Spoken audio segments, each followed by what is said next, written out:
Hello everyone, ఈరోజు మనం try మెథడాలజీకి సంబంధించి విద్యా ప్రణాళిక పాఠ్యపుస్తకం బోధన ప్రణాళికలు అనే చాప్టర్లో వార్షిక యూనిట్ పీరియడ్ ప్రణాళికల గురించి నేర్చుకుందాము. ఇక్కడ ఒక డెఫినేషన్ ఇచ్చారు. చక్కగా ఆలోచించడం తెలివైన పని. మంచి ప్రణాళిక రాసుకోవడం మరింత తెలివైన పని. రాసుకున్న ప్రణాళికను ఆచరణలో పెట్టడం అన్నిటికన్నా గొప్ప తెలివైన పని అని చెప్పింది మాల్కమ్ ఫోర్బ్స్ అనే అతను. తప్పకుండా వీడియోను చివరి వరకు చూసేయండి అండ్ లైక్ అండ్ సబ్స్క్రైబ్ కూడా చేయండి. నెక్స్ట్, బోధనా ప్రణాళికలు 3 రకాలు: వార్షిక ప్రణాళిక, యూనిట్ ప్రణాళిక అండ్ పీరియడ్ ప్రణాళిక. ఫస్ట్ వార్షిక ప్రణాళిక గురించి చూద్దాము. ఒక తరగతికి ఒక సంవత్సరంలో బోధించవలసిన పాఠ్య ప్రణాళిక అందుబాటులో ఉండే సమయం దృష్ట్యా కొన్ని పాఠ్య విభాగాలుగా విభజించి ప్రతి పాఠ్య విభాగ బోధనకు పట్టే సమయం, తద్వారా సాధించవలసిన విద్యా ప్రమాణాలను సూచించే ప్రణాళిక వార్షిక ప్రణాళిక. అంటే లెర్నింగ్ బై డూయింగ్ అన్నమాట. పాఠ్యాంశాలను విభాగాలుగా విభజించి వార్షిక ప్రణాళికలో పొందుపరుస్తారు. సో ఇది కూడా టీచరే తయారు చేస్తారు. ఒక విద్యా సంవత్సరంలో విద్యార్థి ప్రవర్తనలో ఆశించిన మార్పులు తీసుకొని వచ్చి అనుకున్న లక్ష్యాలు నెరవేర్చడానికి వివిధ రకాల అభ్యసన అనుభవాలు కల్పించే ప్రక్రియ. వార్షిక పథక రచనకు దృష్టిలో పెట్టుకోవాల్సిన అంశాలు ఏంటో చూద్దాము. ఈ పాయింట్స్ అన్నీ కూడా దృష్టిలో పెట్టుకొని వార్షిక ప్రణాళిక అనేది అమలు చేయాలి. సంవత్సరంలో సాధించవలసిన విద్యా ప్రమాణాలు అండ్ పాఠశాల పని దినాల సంఖ్యను, సబ్జెక్టు బోధించడానికి కేటాయించిన పీరియడ్స్, ఒక్కో యూనిట్ బోధించడానికి పట్టే కాలం, ఉపాధ్యాయుని సెలవులు, ప్రత్యేక సెలవులు, ఎగ్జామ్స్ నిర్వహణకు అవసరమైన పని దినాలు అండ్ అంటే FA/SA1 వీటిని కూడా మనం సంవత్సరంలో పెడతాం కాబట్టి వాటికి సంబంధించిన రోజులు కూడా దృష్టిలో పెట్టుకొని వార్షిక ప్రణాళిక అనేది తయారు చేయాలి. Next, working days. సిలబస్ ఆధారంగా వార్షిక ప్రణాళికను రూపొందించాలి. నెలల వారీగా పాఠాలను విభజించాలి. ఏ నెలలో ఏ పాఠం అండ్ దానికి కావాల్సిన పీరియడ్లు అండ్ TLM. ఉపాధ్యాయుడు వృత్యాంతర శిక్షణ పొందే దినాల సంఖ్య అండ్ ఉపాధ్యాయుని సమావేశ దినాల సంఖ్య. అంటే ఇక్కడ టీచర్ జాబ్ వచ్చాక తర్వాత శిక్షణా కార్యక్రమాలు అనేవి జరుగుతాయి. సో వాటిని కూడా మనం దృష్టిలో పెట్టుకొని వార్షిక ప్రణాళిక అనేది రూపొందించాలి. నిర్వహించాల్సిన కార్యక్రమాల జాబితా సిద్ధం చేసుకోవాలి. అంటే సైన్స్ ఫేర్ కానీ అండ్ పర్యావరణ దినం కానీ ఇలాంటివి సంబంధించినవి కూడా వచ్చినప్పుడు వాటికి కూడా మనం వార్షిక ప్రణాళికలో కేటాయించాలి. సో వార్షిక ప్రణాళిక వలన ప్రయోజనాలు ఏంటి? TLM అనేది ముందుగానే సిద్ధం చేసుకోవచ్చు అండ్ ఏ యూనిట్ ఏ నెలలో ఎంత మేరకు బోధించాలో తెలుసుకుంటాడు. అంటే మంత్లీ వైజ్గా ఉంటుంది కాబట్టి ఒక యూనిట్. నెక్స్ట్, ప్రణాళికాబద్ధంగా బోధించగలుగుతారు అండ్ పరీక్షల ముందు రివిజన్ చేస్తారు. పరీక్షల ముందు రివిజన్ అనేది తప్పనిసరి. సో వాటికి కూడా పీరియడ్స్ అనేవి కేటాయించాలి. క్షేత్ర పర్యటనలు, విహారయాత్రలు వంటివి ఎప్పుడు నిర్వహించాలో నిర్ణయించుకుంటాడు. సో అవి కూడా ఇంక్లూడింగ్ వార్షిక ప్రణాళిక. నెక్స్ట్, వార్షిక ప్రణాళిక సోపానాలు చూద్దాము. తరగతి, విషయం, అవసరమైన పీరియడ్ల సంఖ్య అండ్ విద్యా సంవత్సరం పూర్తయ్యేసరికి పిల్లలు సాధించవలసిన విద్యా సామర్థ్యాలు అంటే విద్యా ప్రమాణాలు ఆధారంగా. మాసవారీ విభజన ప్రణాళిక అండ్ ఇదన్నమాట దాని యొక్క ఫార్మెట్. మాసం, ఆ నెల, యూనిట్ పేరు, అవసరమైన పీరియడ్లు, బోధనా వనరులు, నిర్వహించవలసిన కార్యక్రమాలు. సో ఇది ఫార్మెట్ అన్నమాట. వార్షిక ప్రణాళిక అమలుపై ఉపాధ్యాయుని ప్రతిస్పందనలు అనేది. నెక్స్ట్, వార్షిక ప్రణాళిక అమలుపై ప్రధానోపాధ్యాయుని సలహా ప్రతిస్పందనలు కూడా సోపానాల కిందకి వస్తాయి. నెక్స్ట్, వార్షిక ప్రణాళిక అయిపోయింది. నెక్స్ట్ యూనిట్ ప్రణాళిక. దీన్నే అంశ ప్రణాళిక, పాఠ్య విభాగ ప్రణాళిక అని కూడా అంటారు. సో ఈ యూనిట్ ప్రణాళిక అనేది ఇచ్చిన పాఠ్యాంశాన్ని పీరియడ్లు ఆధారంగా విభజించాలి. సో వార్షిక ప్రణాళికలో మామూలుగా ఏ నెలకు ఏది అనేది డిసైడ్ చేస్తాం. ఇక్కడ యూనిట్ ప్రణాళికలో ఆ లెసన్కి సంబంధించిన పీరియడ్స్ అనేవి చేస్తాము. పరస్పర సంబంధం ఉన్న సుదీర్ఘ విషయమే యూనిట్ అని చెప్పింది ప్రెస్టన్ అనే అతను. చాలా జాగ్రత్తగా ఎంపిక చేసి విద్యార్థులకు అవసరాలకు అభిరుచులకు అనుగుణంగా సంబంధాన్ని ఏర్పరచడానికి వేరు చేసిన విషయ బాహ్య రూపమే యూనిట్ అని చెప్పింది సామ్ఫోర్డ్ అనే అతను. యూనిట్ ప్రణాళికను సమగ్ర సంబంధిత వ్యాసకులు అని చెప్పింది హెర్బర్ట్. నెక్స్ట్ పరిసరాలకు కానీ కళకు కానీ సంబంధించిన విషయాలు తెలిపే సమగ్ర అధ్యాయమే యూనిట్ అని చెప్పింది మోరిసన్. సో వీళ్ళందరూ కూడా యూనిట్ పథకం గురించి డెఫినేషన్స్ అనేవి ఇచ్చారు. పాఠ్యాంశాన్ని అర్థవంతమైన భాగాలుగా విభజించిన పాఠ్యాంశాలనే యూనిట్ అని అంటాము. 7 లేదా 10 రోజులు రోజువారీ వరుస పీరియడ్లు సాధించేదిగా ఉంటుంది. సో ఒక యూనిట్లోని అంశాలు 7 నుండి 10 రోజులు చెప్పాలి కాబట్టి ఒక్కొక్క యూనిట్కి 7 నుంచి 10 రోజులు అనేవి ఉంటాయి. నెక్స్ట్ యూనిట్లో ఒక అంశానికి చెందిన ఉప అంశాలు అనేవి ఉంటాయి.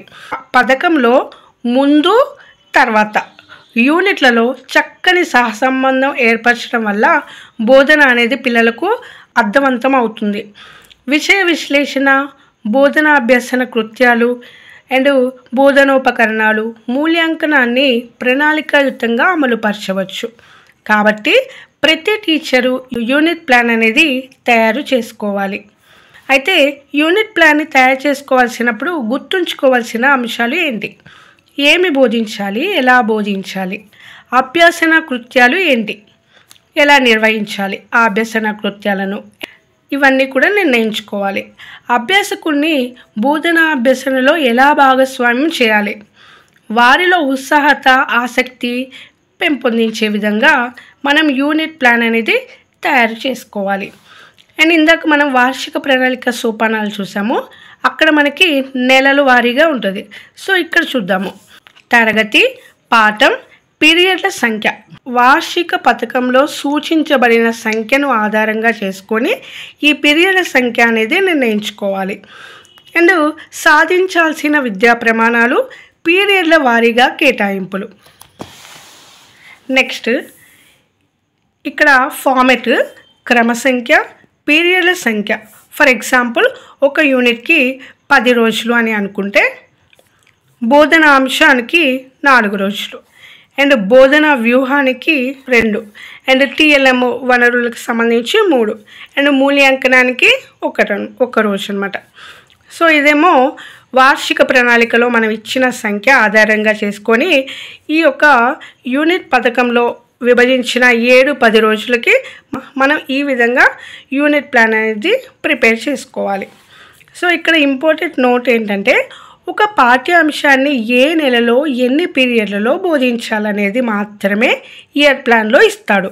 ఒక పాఠ్యాంశానికి ఇచ్చిన పీరియడ్ల ఆధారంగా ప్రతి పీరియడ్లో ఏం బోధించాలని చెప్పేది యూనిట్ ప్లానే డిసైడ్ చేస్తుంది. సో ఉపాధ్యాయుల నోట్స్, వీళ్ళకి అదనపు వనరులు కార్యక్రమాల కోసం ఉపాధ్యాయునికి నోట్స్ అండ్ ఉపాధ్యాయుని యొక్క ప్రతిస్పందనలు అనేవి ఇవన్నీ కూడా సోపానాల కిందకి వస్తాయి. నెక్స్ట్ యూనిట్ ప్లాన్ యొక్క లక్షణాలు ఏంటో చూద్దాము. అనుకున్న లక్ష్యాన్ని నెరవేర్చేదిగా ఉండాలి. యూనిట్లోని అంశాల పరిధిని దాటి నేర్చుకునేదిగా ఉండాలి. ఎప్పుడైనా కూడా టెక్స్ట్ బుక్ పరిమితి కాకుండా మనం అనేక కార్యక్రమాలు చేయాలి కాబట్టి సో యూనిట్ అంశాలు అనేవి యూనిట్లోని అంశాల పరిధిని దాటి నేర్చుకునేదిగా ఉండాలి. యూనిట్లోని అంశాలు సుపరిచిత శీర్షికల క్రింద అమర్చాలి.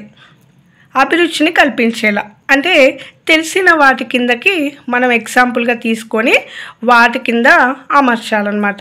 పాఠ్యాంశాల మధ్య సహసంబంధం అనేది ఉండాలి. యూనిట్ ప్లాన్ అయిపోయింది. Next period plan. దీన్నే పీరియడ్ పథకం పాఠ్యపథకం, లెసన్ ప్లాన్ అనేది రాస్తాము.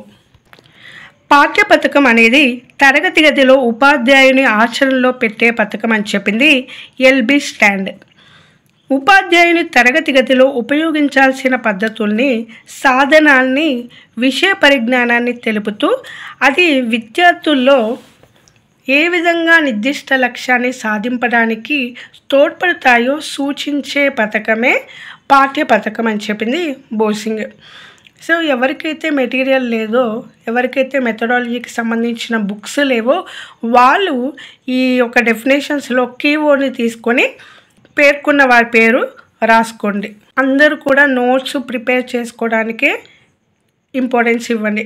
మనకి చాలా విషయాలు మనం ప్రిపేర్ చేసుకోవడం వల్ల గుర్తుంటాయి అండ్ మన నోట్స్ మనకి ఈజీగా ఉంటుంది. ఎప్పుడు కూడా ఎవరో నోట్స్ ఇస్తే ఏదో చేస్తే అని చూడకండి అండ్ స్క్రీన్ షాట్లు అలాంటివి ఏం పెట్టుకోకండి. మీరు ఒక నోట్స్ పెట్టుకొని ఖచ్చితంగా సబ్జెక్ట్ వైజ్గా ఇంపార్టెంట్ పాయింట్స్ అనేది రాసుకోవడానికి ట్రై చేయండి.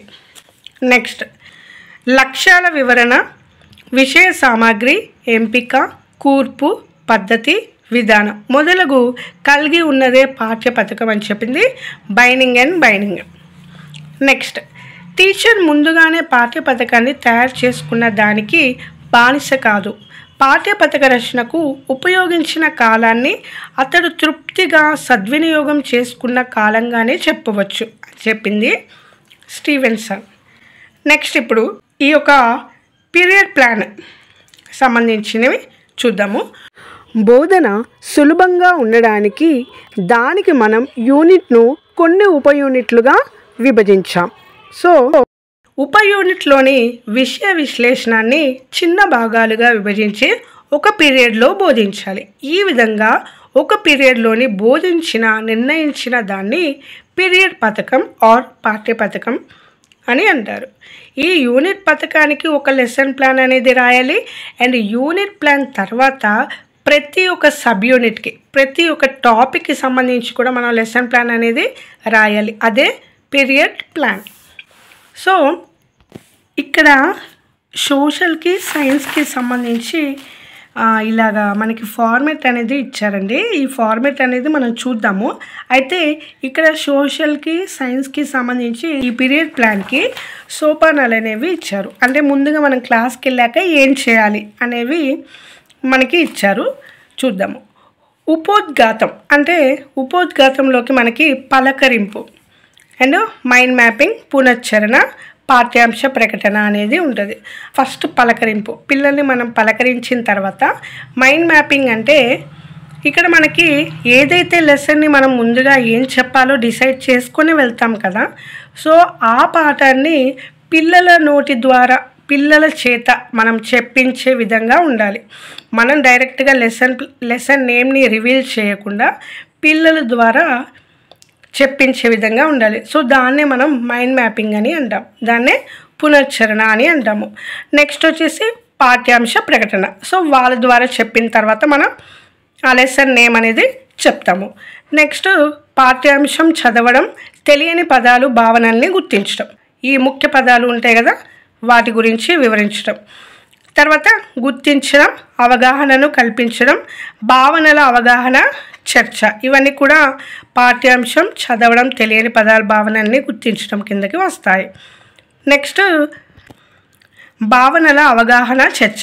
ఇక్కడ మాట్లాడించడం, ప్రశ్నించడం, పాఠ్యాంశ భావనలపై చర్చ అనేది చేయాలి. నెక్స్ట్ నైపుణ్యాన్ని అభ్యాసం చేయడం, సమాచార నైపుణ్యాలు, పఠన నైపుణ్యాలు అనేవి మనకి టెక్స్ట్ బుక్ ఆధారంగా నేర్పించడం. సో ఇక్కడ సోషల్కి సంబంధించి సైన్స్కి సంబంధించిన ఫార్మేట్ అనమాట ఇది.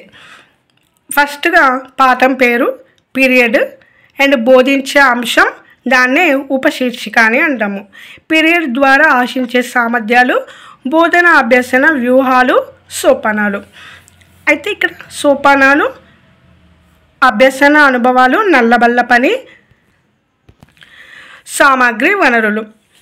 ఇది ప్రతి ఒక్కరు కూడా మనం టీచర్ ట్రైనింగ్లో చేసేదే కదా. ఈ యొక్క ఫార్మేట్ ఆధారంగా మనం పీరియడ్ ప్లాన్ అనేది రాస్తాము. నెక్స్ట్ పీరియడ్ పథకం సోపానాలు సైన్స్ అన్నమాట. ఇందులో కూడా ఫస్ట్ ఏంటి, పలకరింపు, మైండ్ మ్యాపింగ్, శోధనాత్మక ప్రశ్నలు.